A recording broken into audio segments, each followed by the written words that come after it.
Bună, dragilor, și bine ați venit la o nouă filmare. De această dată te invit la 2 citiri de tarot, în cadrul cărora vreau să văd ce mesaje are Universul în acest moment să-ți transmită când tu ai intrat pe acest videoclip. Vom analiza așa, pentru tine, pentru casă, în curând, în viitor, ce nu știi, de neașteptate și ce o să te mire. Poți să alegi un număr pentru tine, un număr pentru altă persoană, poți să alegi un număr pentru dragoste, un număr pentru carieră și bani, poți să asculti și ambele numere și apoi să-mi scrii în comentarii care este cea mai potrivită variantă pentru sufletul tău. Și avem numărul 1, piatra verde, numărul 2, piatra galbenă. Începem cu numărul 1, piatra verde. Îți mulțumesc pentru că mă urmărești, îți mulțumesc pentru că mi ești alături. Dacă vrei și tu o citire pentru sufletul tău, găsești oricând pe noua aplicație Cristina Zurba, disponibilă atât pe iPhone cât și pe Android. Numărul 1. Și văd o supărare în casă, în familie. O supărare din trecut, o supărare legată de o instituție, de o casă mare. Da, a început citirea, cineva e cam trist aici. Ok, aici văd o surpriză, un cadou pe care tu urmează să îl ai din punct de vedere financiar. Este o surpriză foarte mare, foarte pozitivă. De asemenea, poate să fie vorba despre un moment în care alegi pasiunea, alegi să faci ceea ce îți place, alegi cu sufletul. Văd o protecție foarte mare privind plăcerea ta, iubirea, privind o alegere importantă. Numărul 1 aici este cineva sau simte energia unei persoane care este în stare de orice, este o persoană darnică, este o persoană care îi place să facă, nu știu, cadouri, este o persoană sigură pe ea. Dar pentru tine, sau mă rog, dacă poate ai întrebat de altă persoană, da? În poziția pentru tine e supărare, deci cineva e supărat aici, e trist. Hai să vedem de ce.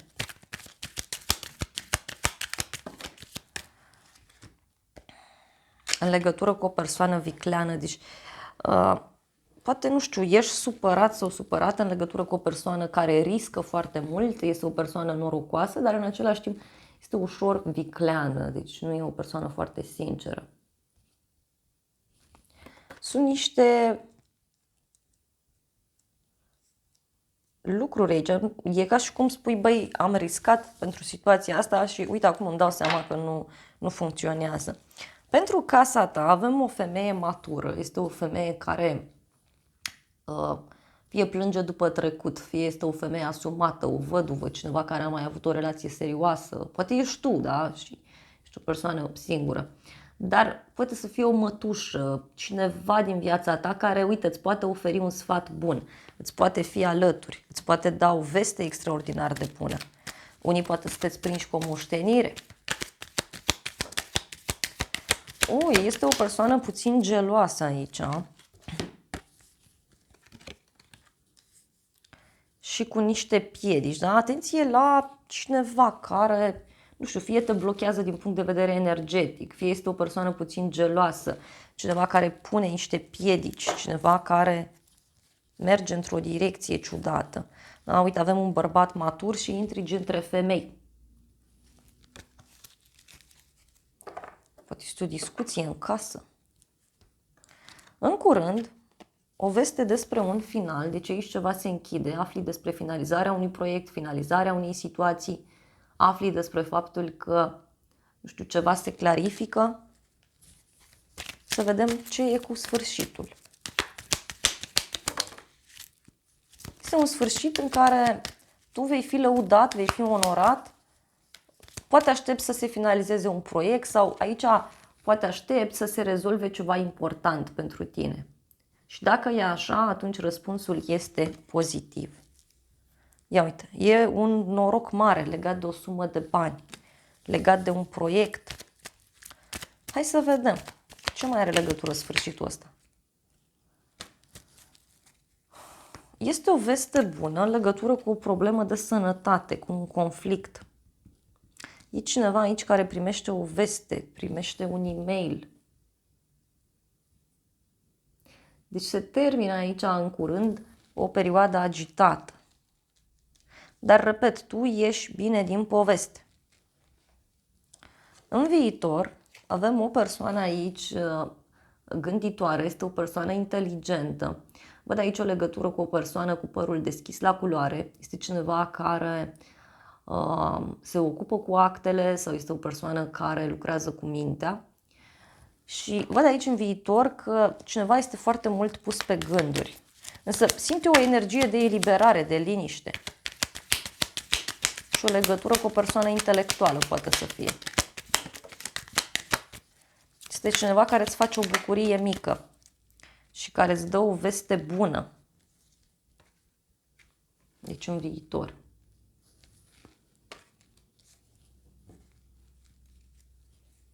Poate este cineva care îți poartă o dragoste sinceră, un prieten bun, o persoană sufletistă. Să vedem ce nu știi tu. Un copil, bun.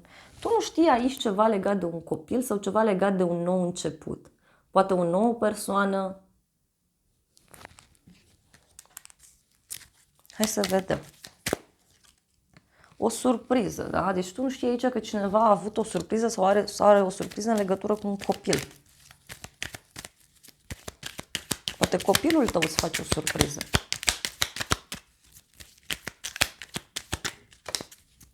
Și o bucurie mare.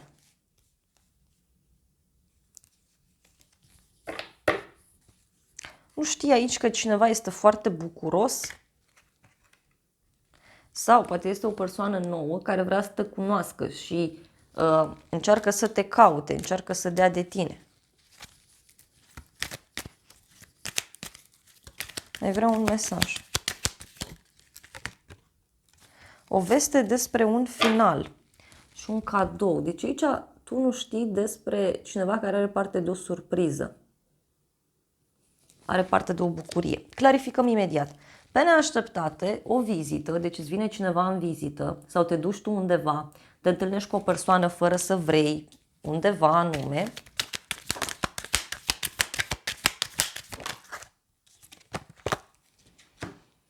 Cununie, relație, dragoste sinceră. Pe neașteptate, te întâlnești cu un prieten, te întâlnești cu cineva, vă faceți declarații, poate te întâlnești cu un cuplu foarte drag ție care îți dă niște informații prețioase. Însă eu tot simt aici energie de noi începuturi. Uite, e cineva care te dorește și care e pus pe o schimbare. Ce o să te mire? Un bărbat. Da? Este un bărbat apropiat de sufletul tău. Hai să vedem ce va face omul ăsta de o să te mire.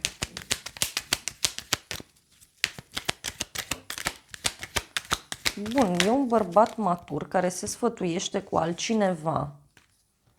Proces și judecată și companie plăcută. Deci aici pe tine o să te mire o rezolvare a cuiva legată de niște acte. Legată poate și de o hotărâre importantă. Dacă ești bărbat, aici te poți întâlni cu un prieten, poți cere un sfat și rămâi surprins de decizia luată. Vreau să vedem puțin ce nu știi tu aici.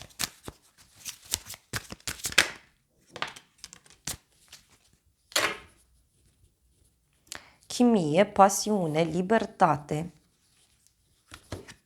Ok. Cineva care e singur.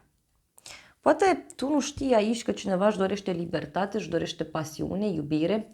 Poate nu știi despre o aventură care a avut loc sau despre cineva care ar vrea să te cunoască mai bine.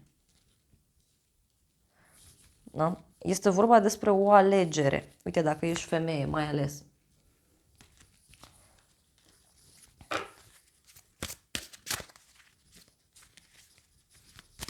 Ia să vedem. Ce nu știi tu aici? Încă o carte.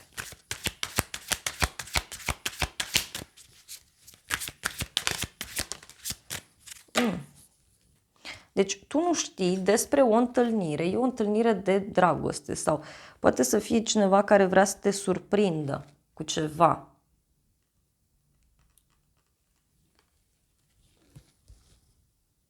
Cineva care te-a cunoscut, s-a îndrăgostit și vrea să te cunoască mai bine sau poate avea legătură cu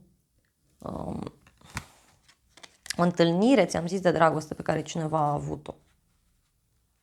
E cineva de la drum. Hai să vedem, pe neașteptate, ce e cu întâlnirea asta? Ce vorbiți voi aici? Sau despre ce e vorba? Afli niște bârfe, niște discuții, da, în legătură cu o femeie matură, da? Sau dacă tu ești o femeie matură, uite aici poți să cunoști o persoană nouă. Poate e persoana asta care ziceam eu că se pregătește să vină către tine. Și ce o să te mire? Ai o discuție, deci afli niște informații care te surprind. Și ce o să te mire? Un mesaj, un apel telefonic pe care îl primești. Avem un bărbat mai tânăr, un bărbat brunet, un obstacol și o distanță mare.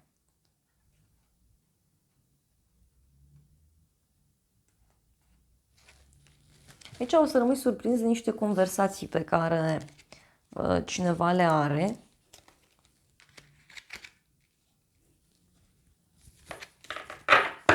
Sau despre două persoane, pentru că eu văd clar această energie de alegere. Deci trebuie să alegi.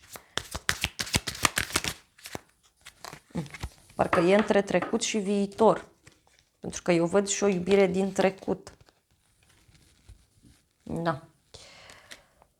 Hai să vedem îngerii romantici ce zic. Numărul 1. Îngerii zic așa, să renunți la fosta relație sau să-ți scoți ceva vechi din minte. Să renunți să mai controlezi situația și să o lași să curgă într-un mod natural. Un flirt și o separare. Deci aici e clar, mie mi-apare o separare și parcă un nou început sau poate o nouă etapă sau o nouă persoană. De ce nu? Dragilor, acestea au fost previziunile pentru numărul 1. Eu vă mulțumesc pentru atenție, vă îmbrățișez cu drag, vă mulțumesc că mi-ați rămas alături până la final și să ne revedem cu bine și data viitoare. Sper din suflet să fie de folos informațiile și dacă vreți vă invit cu drag și la numărul 2 sau vă invit cu drag și la o altă citire dacă vreți să mai vizionați și dacă aveți nevoie de o ghidare pentru sufletul vostru, găsiți oricând pe aplicația Cristina Zurba Tarot, disponibilă atât pe iPhone cât și pe Android. Vă îmbrățișez cu drag și vă doresc să aveți parte de o zi sau de o seară cât mai frumoasă. Bine ați revenit, dragii mei, cei de la numărul 2, cei care ați ales piatra galbenă. Îți mulțumesc pentru că mă urmărești, îți mulțumesc pentru că mi-ești alături. Dacă vrei și tu o citire pentru sufletul tău, găsești oricând pe noua aplicație Cristina Zurba, disponibilă atât pe iPhone cât și pe Android. Să vedem numărul 2, ce trebuie voi să știți. Ok, numărul 2, aveți o protecție divină. Pentru voi contează foarte mult etica, morala, principiile, credința. Contează foarte mult să învățați, contează foarte mult să-i ghidați pe ceilalți sau poate sunteți niște persoane foarte respectate în societate.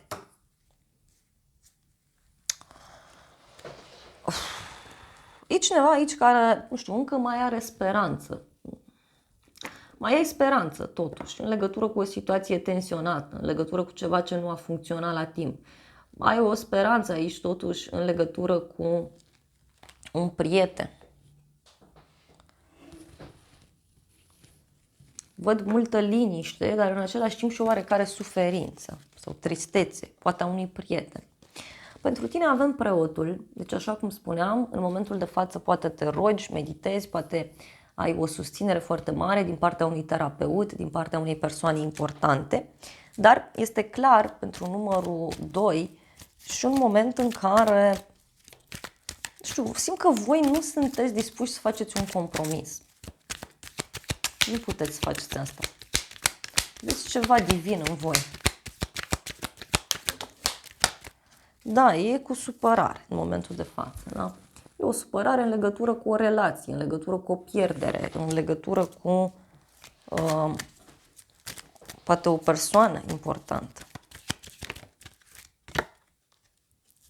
Cu toate că eu văd și un noroc. E ca și cum norocul vine printr-o pagubă pe care ai avut-o sau printr-o pierdere. Știi cum e? Că te ferește Dumnezeu de un rău. Pentru casa ta, boală sau o problemă de sănătate a cuiva, poate să fie vorba și despre o problemă în casă, da? Nu știu, se strică ceva sau, nu știu, e nevoie să faci curat, că s-a adunat multă mizerie, deci poate să fie și asta. Ce ți-aș sfătui eu aici? Multă meditație, multă rugăciune în casă, în familie, da? Nu n-ar strica. Ia să vedem noi despre ce e vorba. Realizarea dorințelor și un prieten sincer. Deci este cineva aici de la drum care îți poate da niște mesaje sau poate, știu eu, poate să-ți fie alături, te poate ghida, te poate ajuta. Unii puteți să aflați de o problemă a cuiva. În curând, un noroc pentru tine, este un noroc financiar sau poate să fie un moment în care începi să fii autentic, începi să te desfășori. Da, văd aici abundență pentru tine, deci poate să fie și multă iubire, poate să fie și pur și simplu o stare de bine, dar e clar că după energiile astea de aici trebuia să vină și ceva bun. Hai să vedem ce e cu norocul ăsta și cu abundența, banii. O veste despre un final care te eliberează pur și simplu. Eu simt că e ca și cum înflorești și toată povestea vine după un drum lung sau cineva care vrea să te vadă de la drum. Este cineva care umblă mult pe drumuri sau este la distanță, în altă țară, în alt oraș. Și aici primești o invitație, da? Și invitația asta schimbă tot. Numărul 2. Hai să vedem despre ce e vorba. Este un sfârșit. Uite, avem musafir și bani puțini și supărare. Deci, fie îți vine cineva în vizită, fie este vorba despre o invitație pe care tu o primești, mergi în vizită undeva, rezolvi o situație și după aia pur și simplu te eliberezi. Da? Te eliberezi pentru că este o veste de eliberare. Poate din punct de vedere profesional primești o veste bună și îți intră niște bani, dar tot văd eu aici că cineva te dorește, îți face o invitație și tu ai o bucurie tare mare. În viitor, un cadou pe care îl primești sau o surpriză pe care o ai,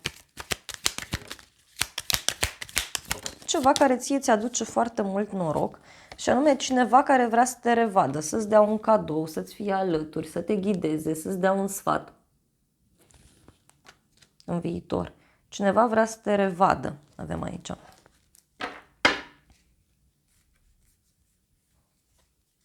Pentru a-ți oferi ceva. Sau, pe neașteptate, după ce te eliberezi tu aici, că am spus că tu în curând te eliberezi de ceva. Ce nu știi tu, un bărbat matur este cineva care suferă, cineva care a mai fost într-o relație înainte sau este o persoană care stă și plânge aici după un sfârșit, după o pierdere pe care a avut-o. Da? Hai să vedem despre ce e vorba.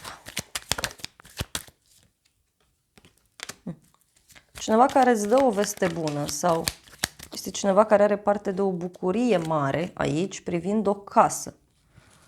Poate tu nu știi că se rezolvă ceva legat de muncă sau legat de o instituție publică, însă eu văd aici o veste bună pe care cineva a primit-o. Și acum e supărat sau supărată, se uită bun și acum ce fac? Pierd sau renunț? O surpriză. O surpriză plăcută pe care cineva o are. Pe neașteptate, o scrisoare, un e-mail, un mesaj. Este o veste de pace, este o veste bună, să știi.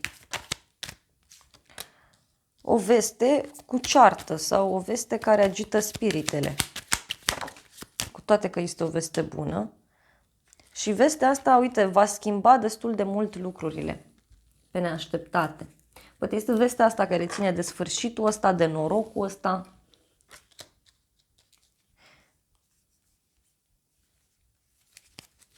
Mai vreau o carte pe neașteptate. O pagubă, o pierdere. Uite. Afli de cineva că pierde ceva. Și ce o să te mire? Un soldat, un ofițer, o persoană care are un program foarte bine stabilit. Poate să fie o surpriză legată de o persoană cu uniformă sau o instituție publică.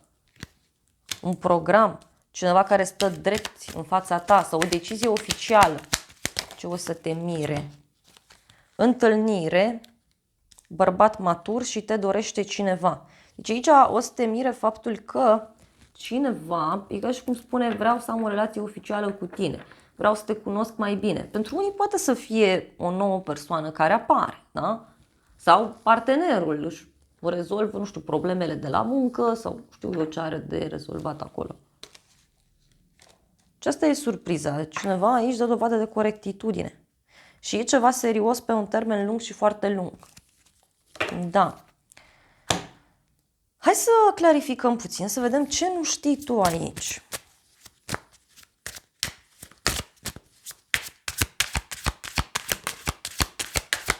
Este o persoană care te iubește sincer sau este o persoană foarte inimoasă. Cineva care are o conexiune profundă cu tine din punct de vedere emoțional. Și avem aici comunicare, mesaje, apeluri telefonice.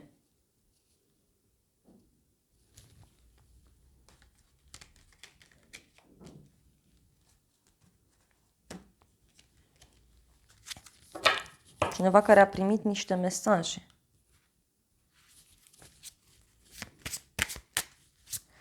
Mai vreau o carte. Și o întâlnire. Deci tu nu știi că cineva a avut o întâlnire aici, o discuție serioasă, sau cineva care se pregătește, da, să te invite undeva. Pe neașteptate, un prieten sau un mesaj online, un apel telefonic,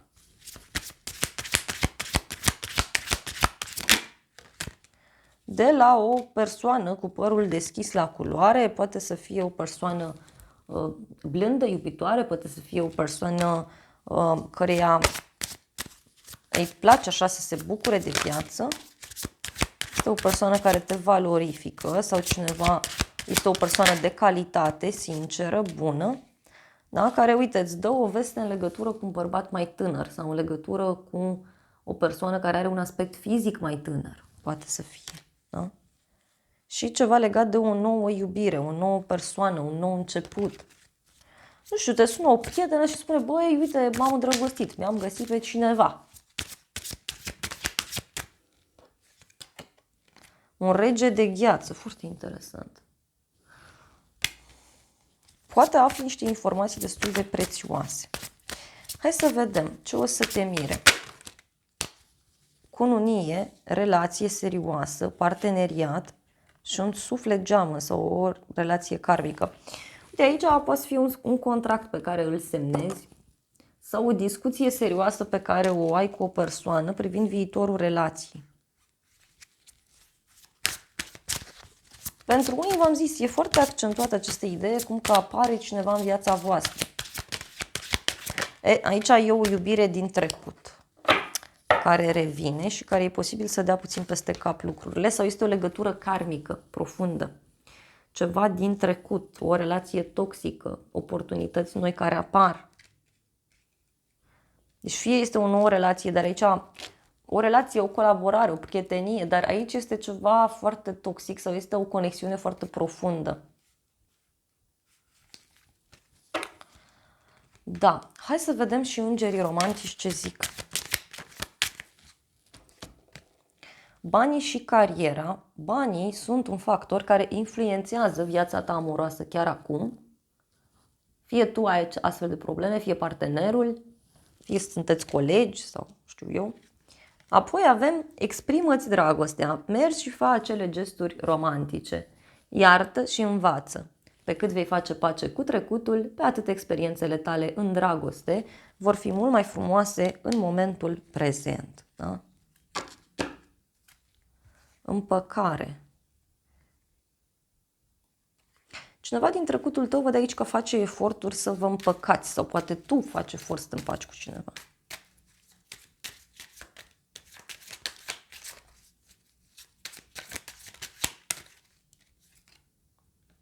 Și îngerii spun foarte clar să fii atent la semnele alea pe care Universul ți le oferă. Semnele care te avertizează.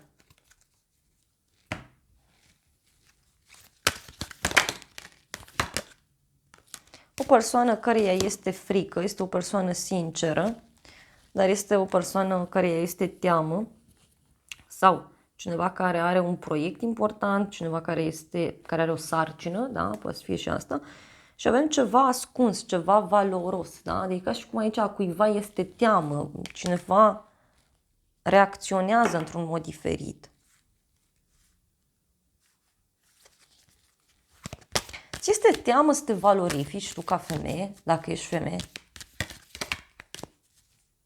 Sau ți este teamă că cineva nu te valorifică? Eu zic că mai întâi trebuie să te valorifici tu. E un bărbat aici matur, cineva care are o responsabilitate mare. Da? Este un bărbat aici care, uite, fie tu ai semnat un contract cu bărbatul ăsta, da? Fie este o persoană care are pe cineva, nu știu, și e cineva care vrea să controleze o situație. Da? Dar văd aici, uite, magie, blesteme, ce Dumnezeu e aici? Mesaje, provocări. Da, poate cineva care are niște provocări în viață.